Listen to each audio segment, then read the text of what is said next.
So I was driving over here this morning, and I've been listening off and on to that book that you said about that Chase Jarvis guy. That book, Oh, yeah, I don't yeah, remember what it's called, Creative Calling, whatever it's yeah. called.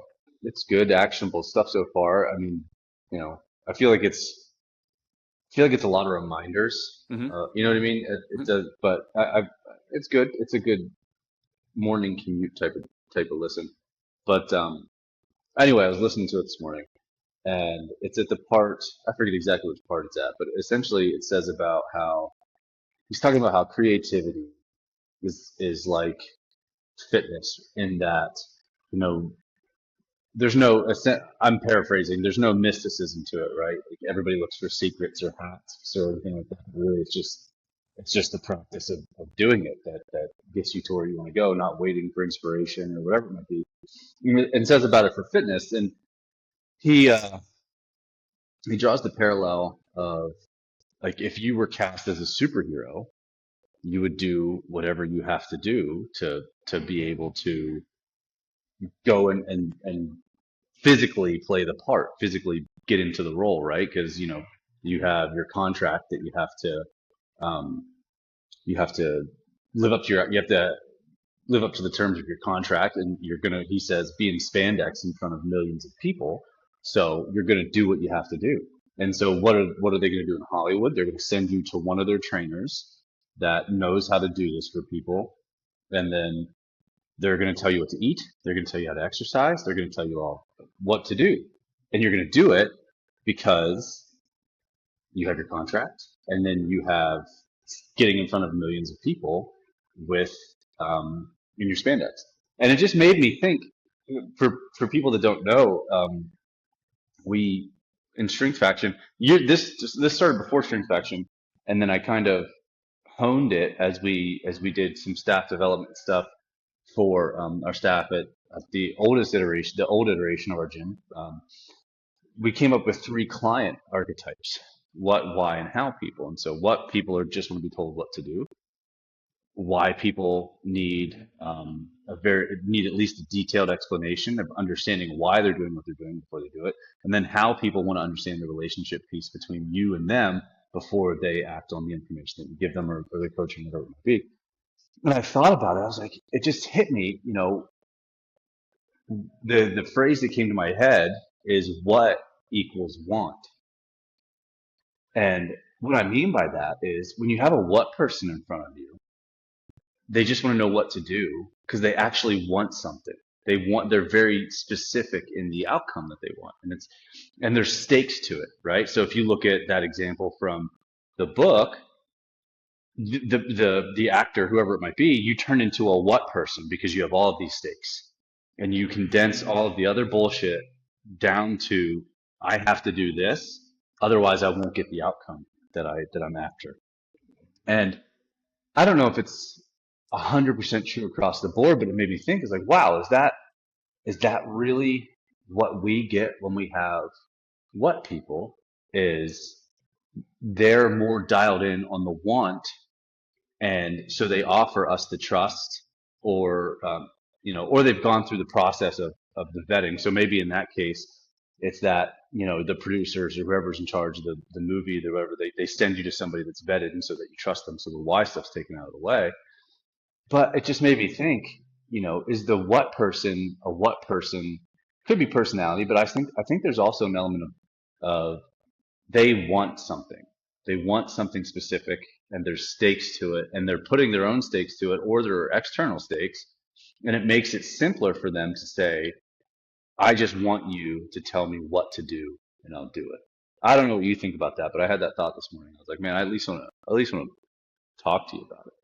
So we didn't talk about this beforehand for context sake. Oh, fair enough. Yeah, I just Well, no, dropped no, this on no, you. because there's a million thoughts going through my head, and like a shower thought that I had today was actually about. I bought Jesse Itzler's big ass calendar again this year. Bought one for the gym, bought one for the house, and I have been using ChatGPT to come up with a structure. We're going to do a family meeting, and we're going to do like individually, like Jess will have questions, I'll have questions, Finley, and they're on board with this. It's not like Chris is like bringing like crazy business stuff to the family.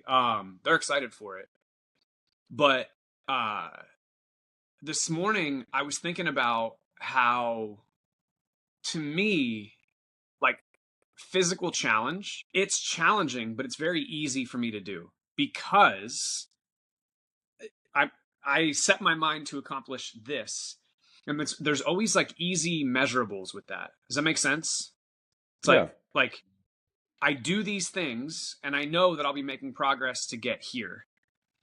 The shower thought I had this morning, and this has to do with like the what, why, how, because it's kind of a what, is like, how do I make my actionables with business that easy?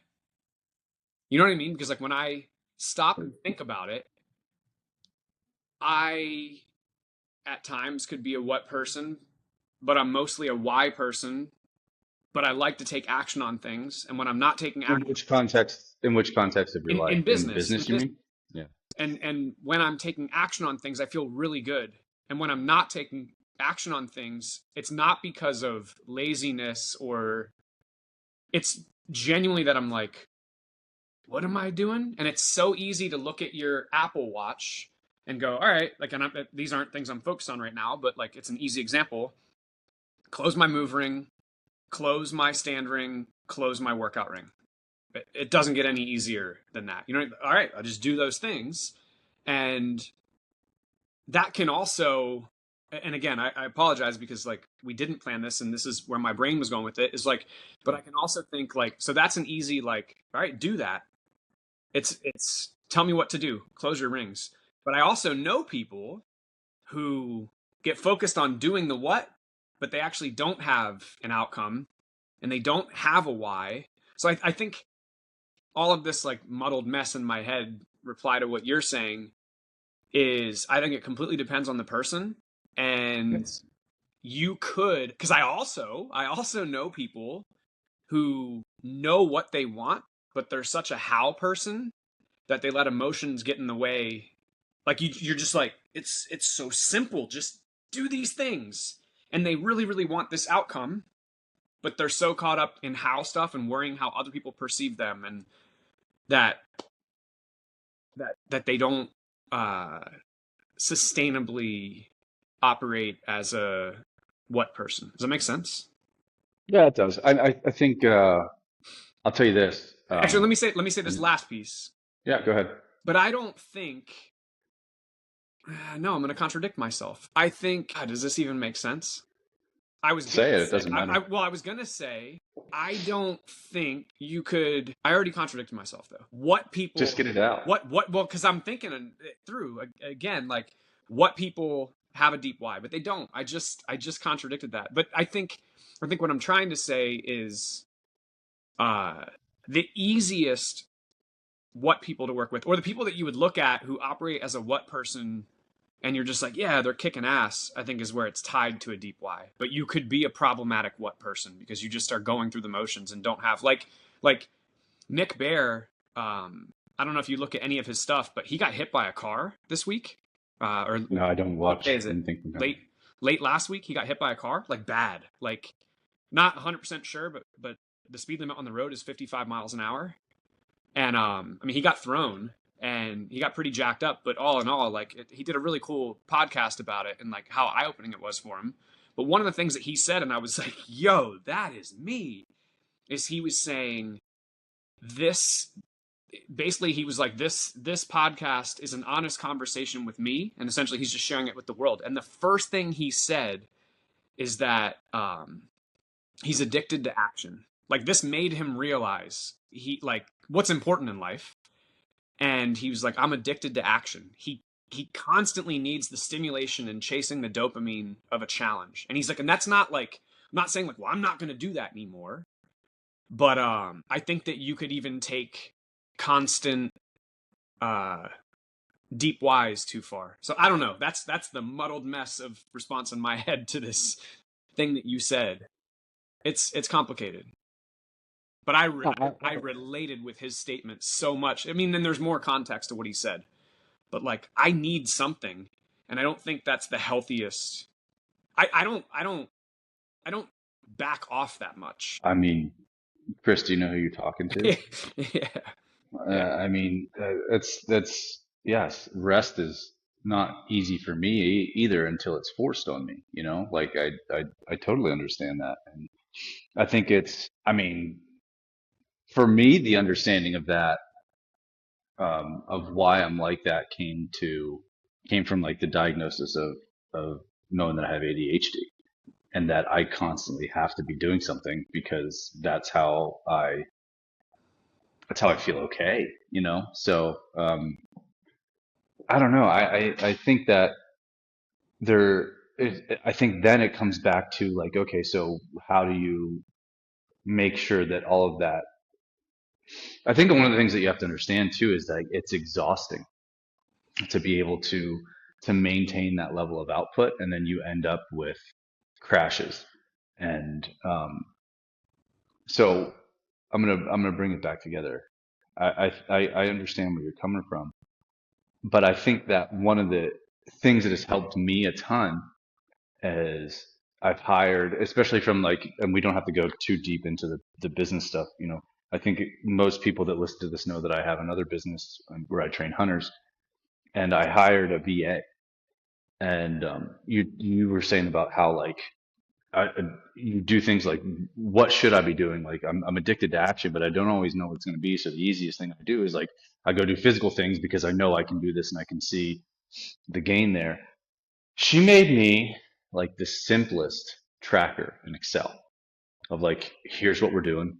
Is it on track? Is it off track? And like, I look at that every day and I know the things that I have to do. And I can sit there and say, is it on track or is it off track? Is it on track? Is it off track? And I know that she's going to look at it. And I think that, um, two things, having that of just reminders because I will just get caught up in doing. I think you know me, like I don't I do. I don't stop and think too much. That's not true. I think very deeply a lot of the times, but when it comes to like action, I just fucking do things. And that sometimes causes me to do things that aren't necessarily the things that should be done right now. So I do that sometimes. And having this tracker of like these are the things that we need to do, and it's attached to this because like I told her I want to do a launch for Human Predator Pack Mule for the Backcountry Ready program, you know, because the new training block starts on January 6th. And I want to do a lead up to that. And so we deconstructed and reconstructed and worked backwards and planned. It's like, well, these are the things that we need to do now. And it's all in there. And so I go in and look at it like, okay, is this on track? Is this off track? Is this on track? And even the stuff that like makes me kind of nervous, I have no choice but to at least address it and say I did it or I didn't do it because I know that she's going to look at it.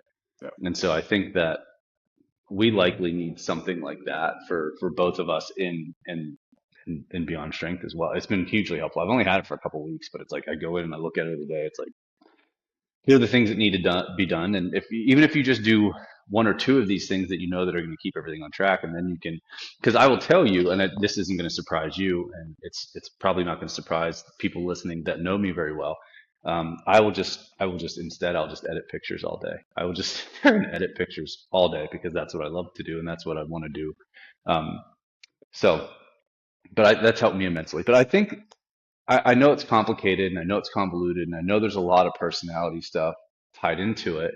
And it's not as simple as just saying what equals one. But I think what anybody can take away from that is like if you have stakes and you have something that you want, and I think the stakes are important. And I think that that's where a lot of people fuck up because they don't give themselves any stakes. So it doesn't really matter.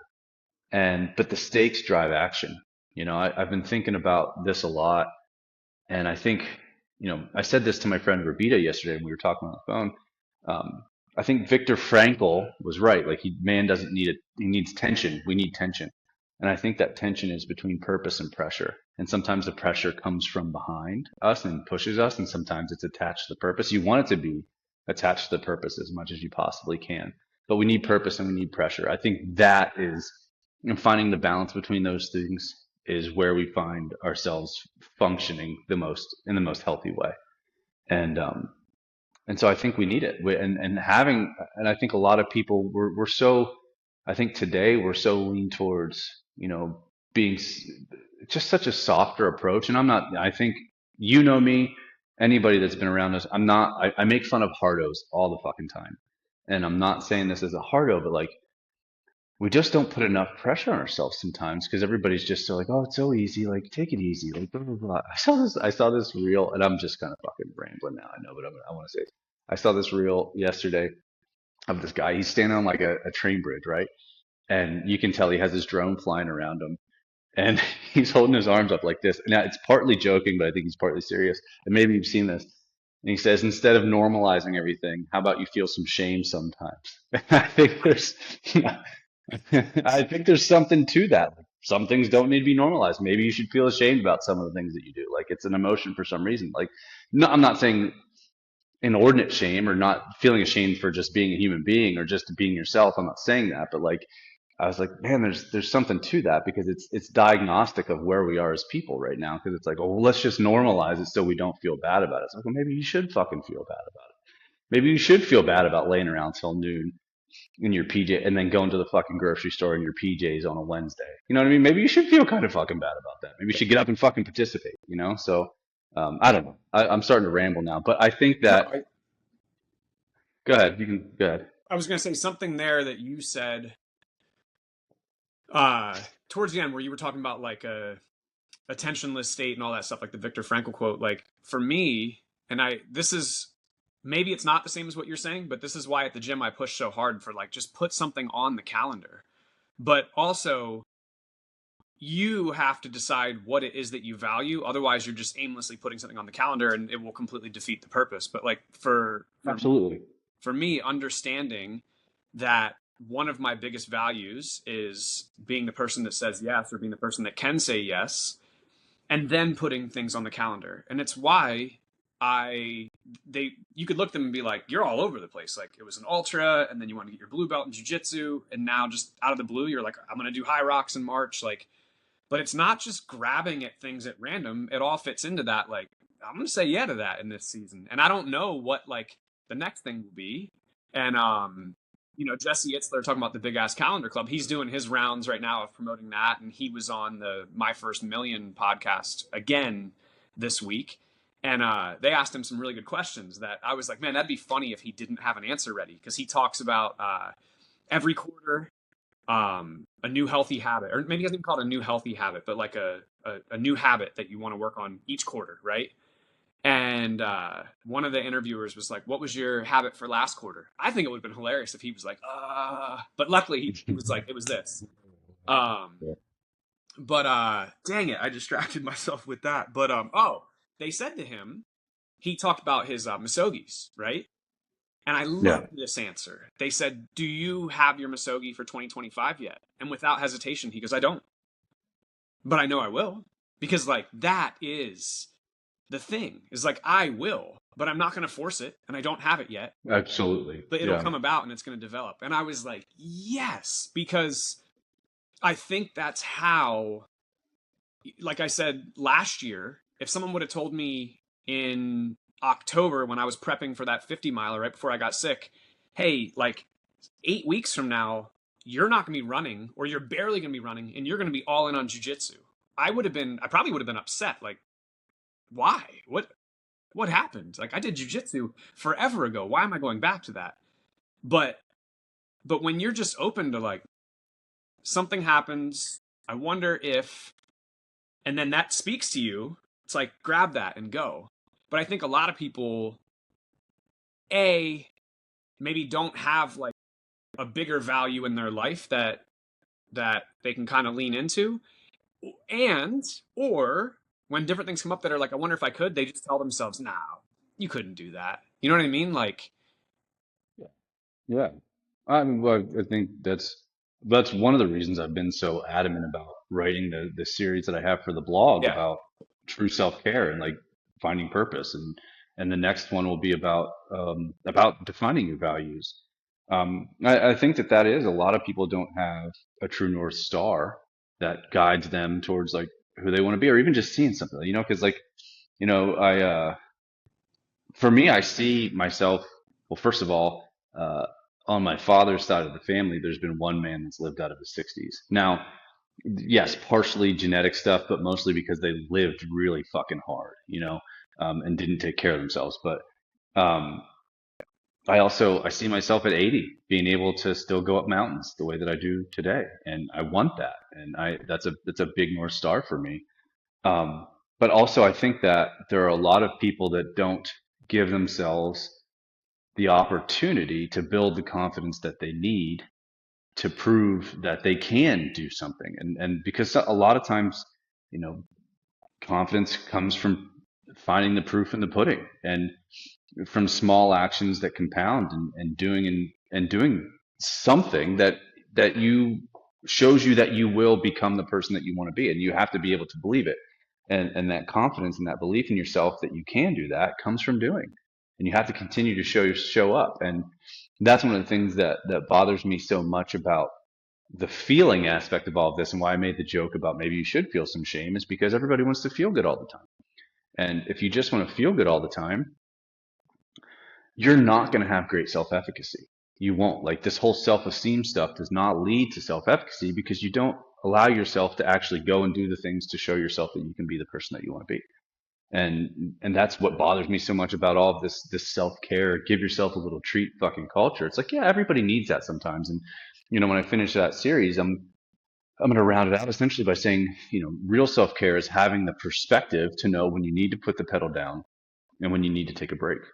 And that's truly what it is. And I obviously lend towards pedal down too much. And that's not always a good thing, but there's a balance there. And I think that people really need to find a North Star, because it's not the same as it used to be. It's not as easily defined. And one of the things that I get up every morning and I write down some thoughts. And one of the things that I wrote this morning is like, we have way more options than our parents, grandparents, anybody could have ever imagined. Way more access, but we don't have as much access as we think we do.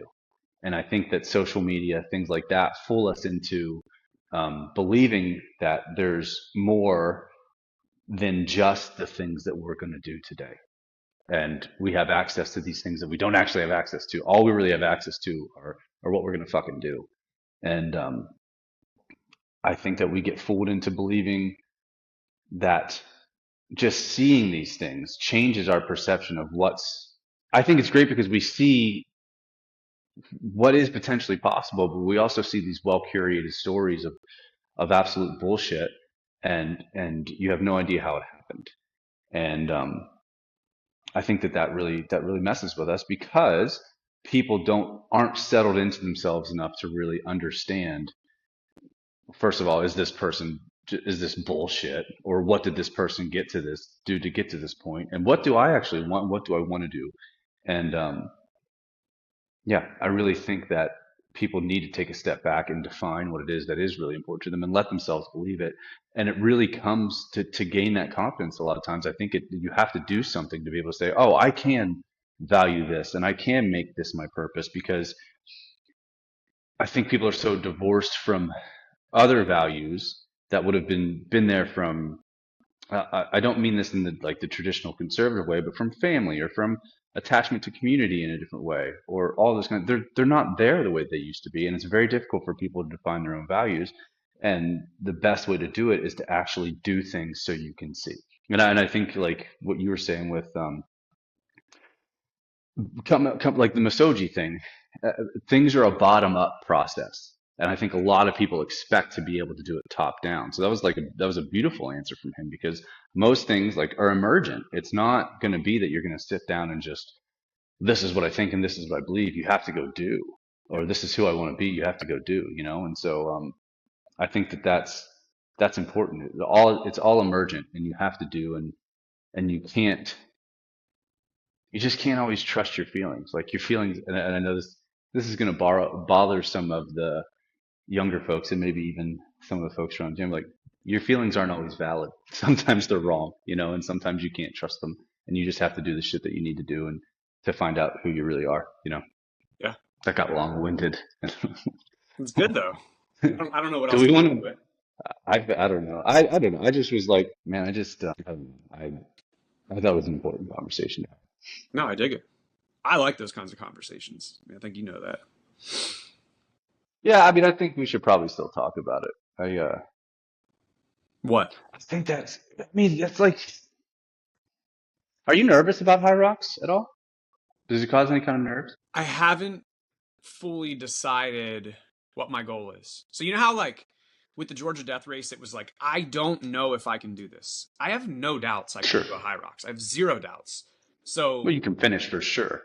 lately, I've talked to a few people about it, and I'm like, yeah, I want to see if I can go sub hour 10.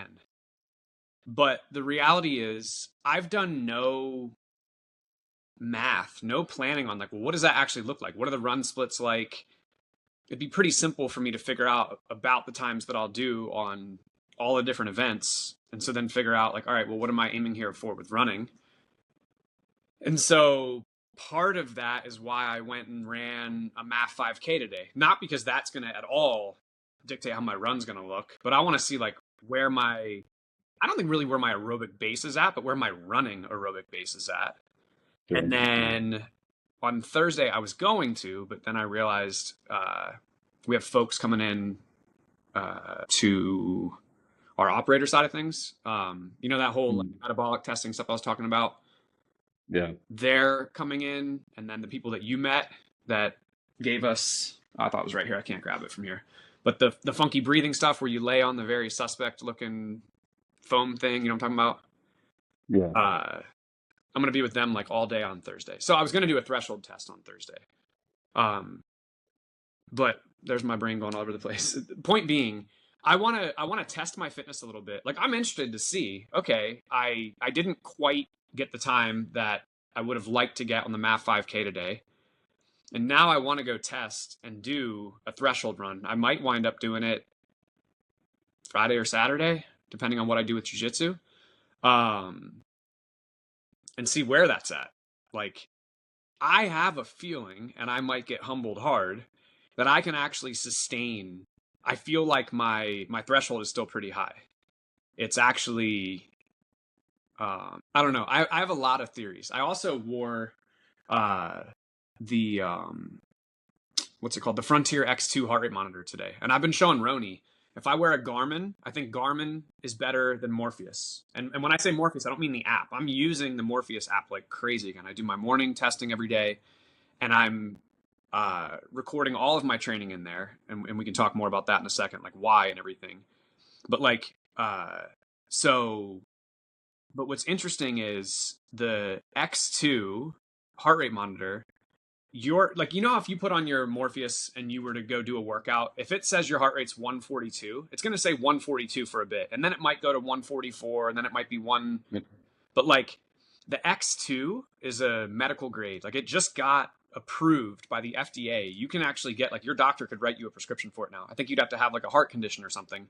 But Sure. it is responsive to your breath rate. Like as you exhale and inhale, you'll watch your heart rate climb and fall. And so that may have also messed with my 5K today because it's so responsive.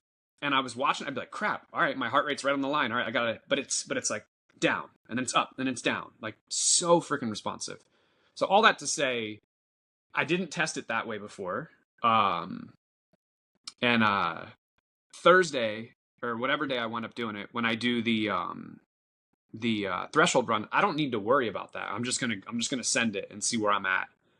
And then all that to bring it back to your question, maybe I'll get nervous once I commit to something, but I haven't committed to anything because I don't Gotcha. know where I'm at. Yeah. I was just curious. I think that, we've had this conversation before, and we've had this conversation with people that work for us and clients, and everybody's nerves are a good thing, And so I was just, going back to earlier in the conversation, some kind of stakes, Yeah. because I'm looking at,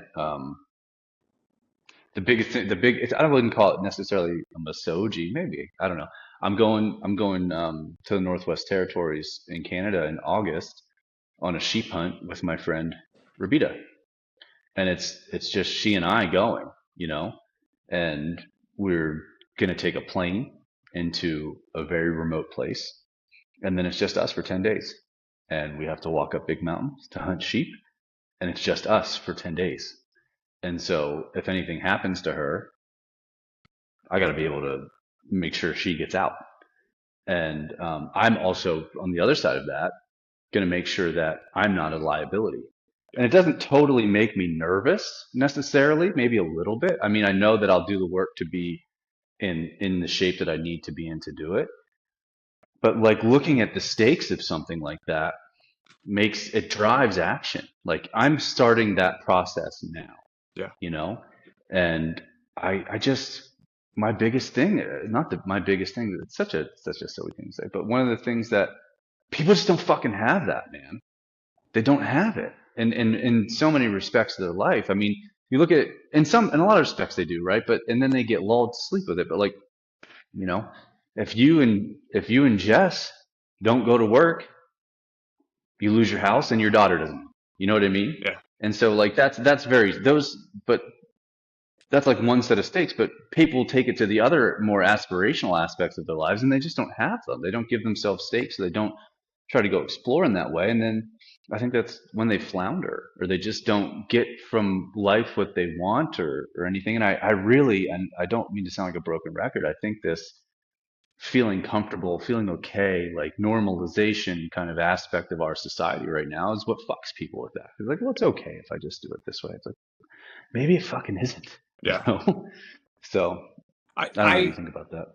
I am already acting differently because I said I'm going to do, not said I'm going to do, I signed up for the High Rocks at the end of March. So like, as you were saying that, I'm Yeah. thinking about it and I'm like, I had zero interest in running, but then I'm like, all right, if I'm going to do this, like, let's do it. But I'm not going to be dumb and jump into just go out and hammer runs. So for the last, I don't know, I've recorded everything. I'd have to go back. Maybe for the last 2.5 weeks, like whenever it was that I made this commitment that we're going to do this, um, just easing into it, like 2 times a week.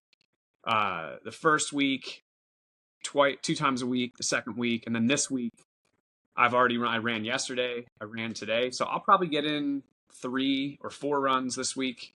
Um, but the only reason why I'm doing that is because there are stakes. I don't actually care Sure. running right now. But Well, then, that's the balance, right? but Go then ahead. I'm I'm sorry. enjoying it because I'm like, I have a reason to be doing it. It's not like I'm like, oh, like I got to do this. Like, no, I don't have to do this. I signed up for this. I'm excited. So, Well, I mean, that's the balance though, too, right? Of you saying easing in. You know, I think that people, there's the reverse spectrum of that. And I see it with human predator pack mule, or at least in the hunting world, not necessarily with my clients because they hire me because they think a little bit differently than most people. But in hunting, you know, people have an elk hunt that starts in September and they don't start training for it until June. yeah, It's like, and then it's like hammer down, you know, and then they try to go as hard as they can and it doesn't work. Whereas, you know, giving yourself a good time horizon, giving yourself some stakes, but realizing that to be able to live up to those stakes is going to take time. You're not going to you can't just go and then put the hammer down and expect to do very well. You have to give yourself a time horizon, a longer time horizon than just thinking that, well, I'm just going to go hard for these 3 months and that's it. And then what happens is you don't get in good enough shape or you hurt yourself in the process. And you know, it's honestly why some people have hired me in Human Predator Pack Mule because they use a different service that we won't talk about. But and then they either get hurt in the process or they go and like, oh my God, I actually wasn't ready to do that for 10 days. Like I had 2 days and then I was smoked. Yeah, because a handful of reasons, but one of them is you didn't give yourself a long enough time horizon yeah, and you didn't ease into the process. You know, yeah. you look like you're about to make a deal with me. Here's the thing. No, Here's here's the, no, no. do you want to, we were going to talk about testing again. Well, everybody, like we tried to record last week and my recording app messed up. So we lost the whole podcast and we were going to talk about testing again today, but I had this wild thought as I was driving over. Do you even want to talk about that? Do you just want to stay on this? Because I feel like shifting gears now is going to be, I We don't know. won't have time to give it Yeah. the It's appropriate. justice. I think we save that if we do one next week. I think we save that for next week. And I also, I'm Okay. in a That's way, it. I'm kind of glad. I mean, I'm not glad because I'm like, damn it, all that time. But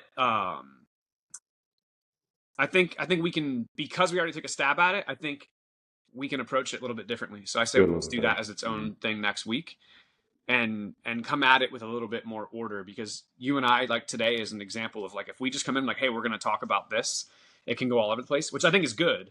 But I think with that one, I'd like to come into it and go, here's what our testing is, here's the difference between the two, and then we can go off into the directions and thoughts and all that kind of stuff. So yeah, I'm good with whatever today. I have like another 15 minutes. He's got 50. 10 minutes. Yeah.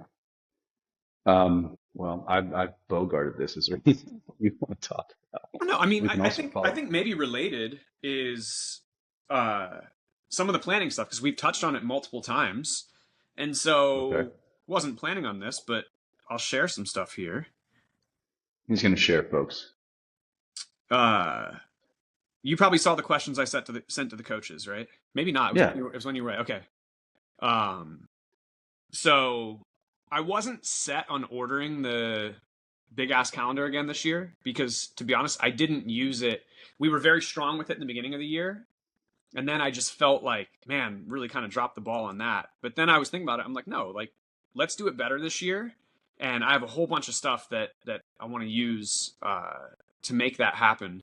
But if you don't use ChatGPT, and I'm not saying this to you, I'm saying like in general to anyone listening, you can do some really cool stuff with ChatGPT, because like I was showing Jess this and she was like, it knows what that is. I'm like, it can essentially like scrub anything from the internet. Just searches the internet. Yeah. And so, but it's just amazing how it can do it instantly.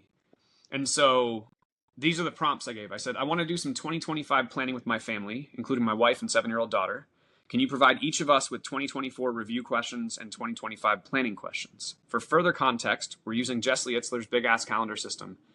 Feel free to use some of the structure from the one I had you make for my employees the other day, but make it unique to the situation and what you know about me. If there's anything else you need to know first, ask away.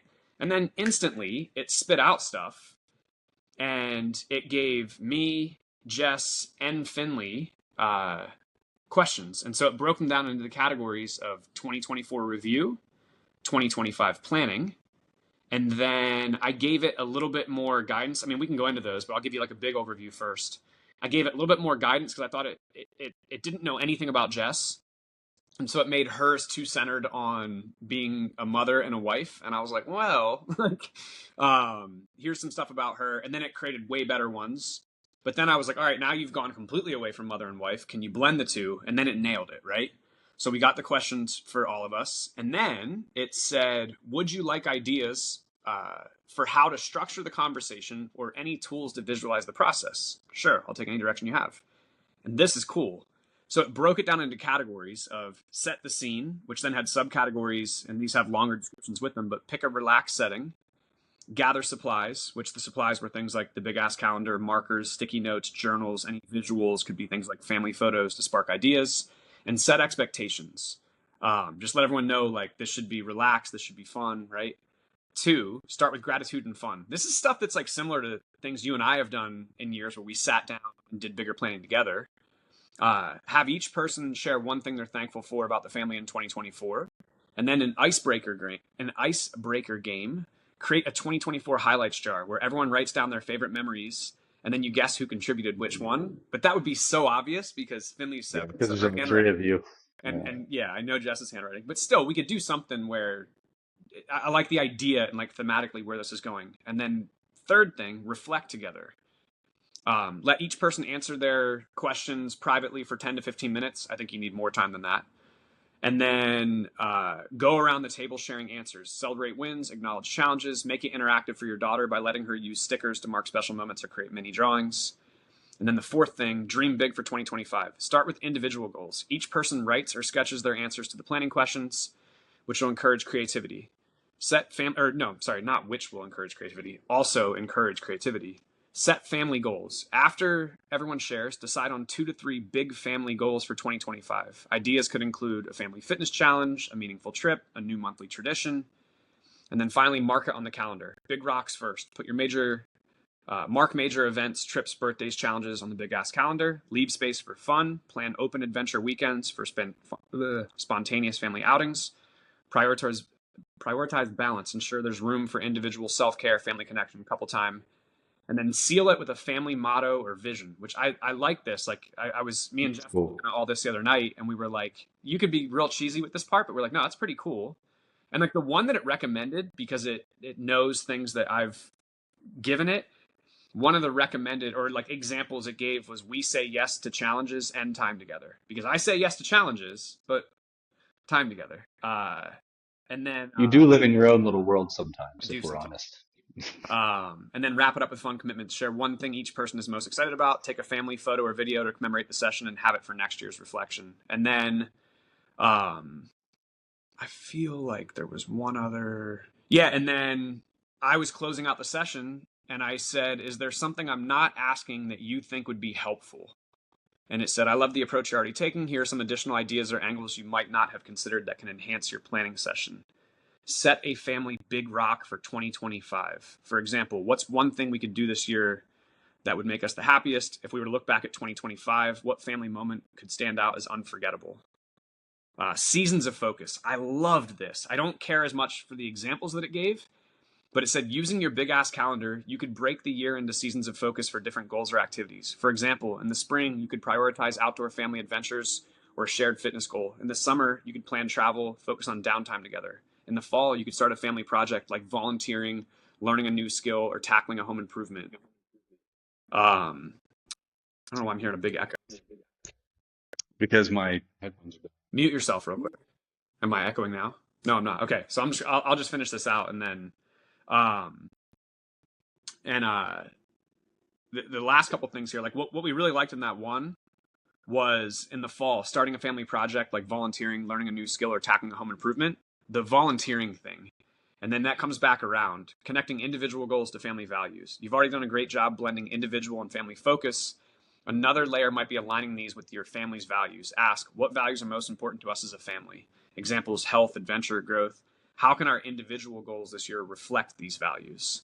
And then this point number 4, encourage your daughter to think about giving back.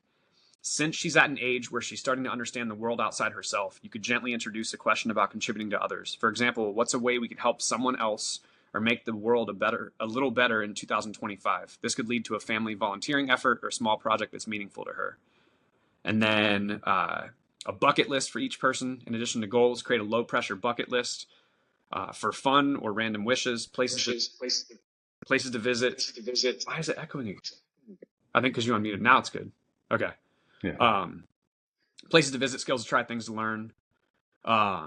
This we need to do, or it would make sense for us to do as we reflect on how last year we're like, man, we really trailed off in the back half of the year. Set a mid-year or quarterly check-in to review the calendar and update it. Celebrate what's been achieved, and adjust if life changes. And then it goes on with some other stuff, but it's just, I think it's so cool how, and this is backwards, so I can't really hold it up right, but with Chat GPT, and you could keep correcting it. You could be like, no, like, let's do something more along these lines. But just, I could have sat there and been like, all right, I'm going to come up with the structure for a family planning meeting using the big ass calendar. But to be able to do that, I did that in literally 5 minutes before we went to bed.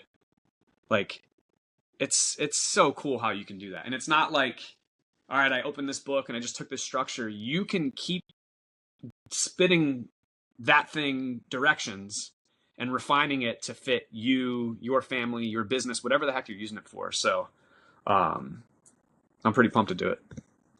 As you educate the robots, you know? Yes. No, no, that's cool. I think that's cool. I'm excited to hear how it goes for you guys. I'm sorry about my Bluetooth headphones keep telling me that they're dying, so they're very slow. So Well, timing's good because I think we have a minute. I mean, we're anything still else? here. No, we probably wrap it up. It's probably good. I think last thing I'll say on that is hopefully, I know, I'm sure, I don't know that you are, because I know there's been times where you're like, I feel like maybe we don't do as much with it or whatever, but I would say hopefully everyone is kind of reflecting on the year and starting to think ahead to the next year. I think you can do it anytime. I just think it's easy to do around the new year. And if you're like, what are some things I could do? I don't know, rewind that section and start to steal some ideas and plug some things into Chat GPT and come up with your own, but make it your own. Put in shit. Well, I think the biggest thing is openness to exploration. Yeah. Especially when you're at the point where you don't know and you're like, well, anything, I don't have a direction. It's like, well, then you need to try. You need to be open to try. And that's really where you're going to start making the most progress with that kind of stuff. Bingo. That's it. We're done. stop Cool. recording this. Okay, bye.